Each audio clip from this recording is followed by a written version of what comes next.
Hey folks, Andrew here with Viking Electronics. Today we are going to do a real simple unboxing video of the E-10A flush mount door entry phone.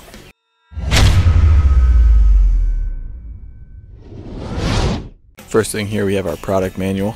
Details on how to program, connect, and reach out to Viking if you have any other questions. A gasket for any applications requiring water sealing or just a secure fit in general. Got the E-10A indoor rated.